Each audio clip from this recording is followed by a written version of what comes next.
Okay. You know, it is so annoying to get nervous in front of a camera for a video that no one is gonna watch. Because why would it bother me? Why would it make me nervous? That doesn't make any sense. Okay, so, let's have a conversation. This is gonna be to myself. Maybe if I have a child, they're gonna look at this video and go, wow, my dad was weird. Yeah, no, I was. And I am, depending on how long I live. This could be a dead man's video. Really, dude? Really? I have a dog who just happens to always want to go outside after I bring him back in. And I understand that he is training me, and I need to train him to stop. But he has peed and pooped in here before. So sometimes I'm like, maybe he's trying to tell me something. Hold on. Okay, where were we? Also, why do I feel like the lighting is a little bit dark? But anyways, let's start with a conversation. And I want to talk about Wildlife Conservancy. Because I don't think it actually exists anymore. Now, is that a controversial statement in 2024? Absolutely not. Most people, in my personal opinion, don't really care about nature because they know it's a losing battle. So, why? This is my personal opinion. I do not have facts or science to go behind me. Please understand that I am coming from a personal opinion perspective. So, why do I think that Wildlife Conservancy is basically a losing battle? Is because there really is no more conservation. There really is no wildlife. I guess it should be the statement. We do have nature reserve parks. We do have, we are making efforts to reintroduce animals to basically have less human interference. But wildlife to me is the exclusion of any human interference whatsoever. But that's nearly impossible to avoid because we have plastics all around the world. We have CO2 emissions. We're changing our very oxygen, the very layer of air, we're changing air due to CO2 emissions. And then, of course, we're causing climate change, but climate change exists regardless of human interaction. And I understand that we're speeding it up. And, we have moments of where just human interaction could be just as simple as a man getting a little ciggy, throws it out the window, suddenly catches a wildfire. Or we have pyromaniacs that do the exact same thing. Just one little spark lights up the whole woods, destroys wildlife. And the introduction of invasive species has ruined wildlife as well. It's killing the Everglades. It's killing, they killed nearly the Galapagos Islands. I'm pretty sure they're still struggling with that, actually. So, in a sense, the term wildlife just does not exist. Now, is there locations that have zero human interactions? Oh, I'm sure. Very little to no. I'm sure it exists. There's thousands of acres allocated for these animals, but these animals once roamed the entire country and are now subdued to maybe, I don't know, the size of a state. What state? I don't know, but it's hyper restricted from what the glorious lands that they once had.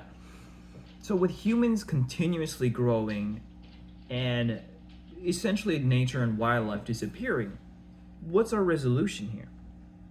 We cannot stop. Obviously, this is the exclusion of the most extreme answers. Like, oh, we don't need humans. All right, you just get rid of them.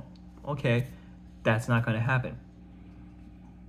We need to figure out how to coexist with nature and wildlife. At the same time, understand that we are reducing it.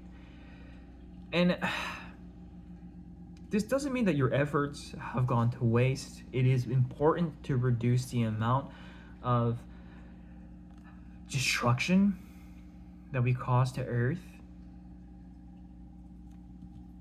especially because for the future's sake, you should make an effort to reduce your carbon footprint or all your disastrous whatever and whatnots. But majority of humans, it will be more than likely in the minority because it's such an effort. right? Like, why would I bother doing that? I have grocery bills that I have to pay for. I have grocery bills. I guess technically that's a bill, right? That's like a necessity. But irregardless, all I'm simply stating is, you can continue your effort. I'm simply stating that wildlife, to me, does not exist anymore. So, what is the resolution? And that is actually, obviously, humans. And it's not us reducing our carbon footprint, which does help. It can help. But obviously, the companies that are building the very things that they're saying, hey, you guys, you should recycle more. I'm Coca Cola. I will produce 1 billion bottles of plastics. But you, the consumer, need to make the effort to reduce, reuse, and recycle. So it's really smart. Ain't it clever that they can just trick it to be like, hey, dude, it's your responsibility, it's your fault, okay? And then, I love Coke. That's what I'm saying. I'm a hypocrite. But I think what it is that we've gone away with the world of science and wonder. They can exist together. In my honest opinion, they can exist together.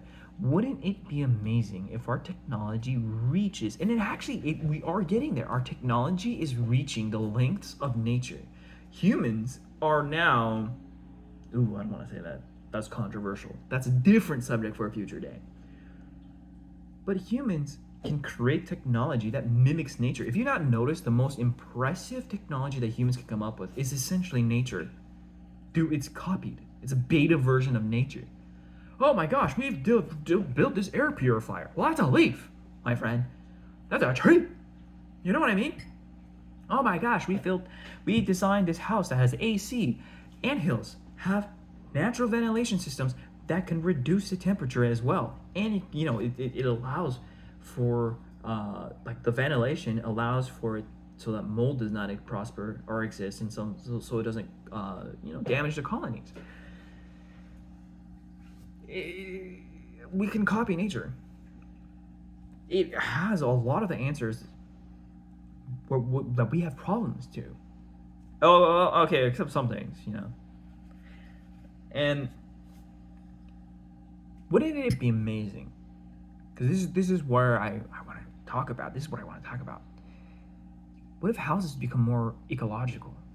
Wouldn't it be amazing if our technology got to a point where the walls, the roof, or some aspect of the house can be an air purifier itself? What if a house was like a tree, and the shingles on top works almost like leaves, takes in carbon dioxide, produces CO2? Dude, that'd be freaking awesome. What if, dude, okay, wait, that one's actually a really cool idea. I really like that. Oh my gosh. And then there's ventilation systems. So just like what I was describing about the anthill, what if we set up a ventilation that can cool out the house? So then you have less reliance on AC, and this is for even the most expensive, most heated areas, which you will have to utilize water. I did watch a video where there are these like circular. They built this like in outdoors. They use water, and they had like these circular tunnels. And whenever wind blew, these tunnels worked as AC essentially, and so the cool air would breathe through. But this used near no technology besides it, the water pumping over. Like, wouldn't that be amazing?